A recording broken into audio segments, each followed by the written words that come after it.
tuwang-tuwa yung ating mga punong barangay, kagawad, SK, kagawad, dahil nung isang araw, inapruban ng Senado on third and final reading yung proposed law setting the term of office for barangay officials and sangguniang kabataang members to 4 years, no?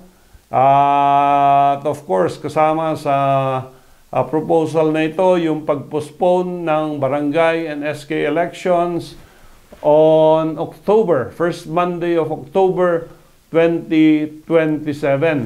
At sinasabi dito, every 4 years thereafter.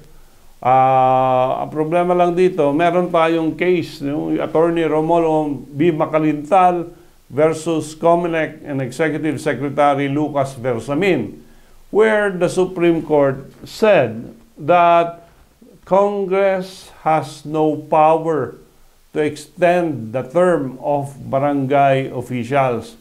Ito yung petition dati dahil pinopospone ng ating Kongreso. When you talk of Congress, dalawa yan, Congress and Senate, yung elections last year.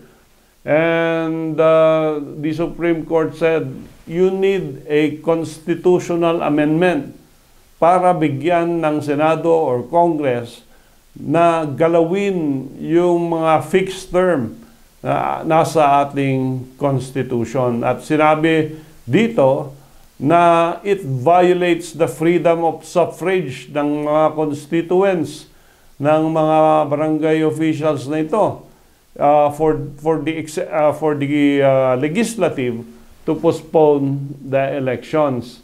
And again, medyo premature pa magsaya na tayo dahil hihintayin natin at sigurado yan, merong mag-question ng constitutionality ng aksyon ng Senado na yan. Although pwede silang lumusot by saying, hindi naman namin pinospone yung eleksyon, binago lang namin yung term of office ng mga barangay officials. So, like I said, it might be premature to celebrate, pero wait and see tayo because we will wait for the ruling of the Supreme Court on this matter.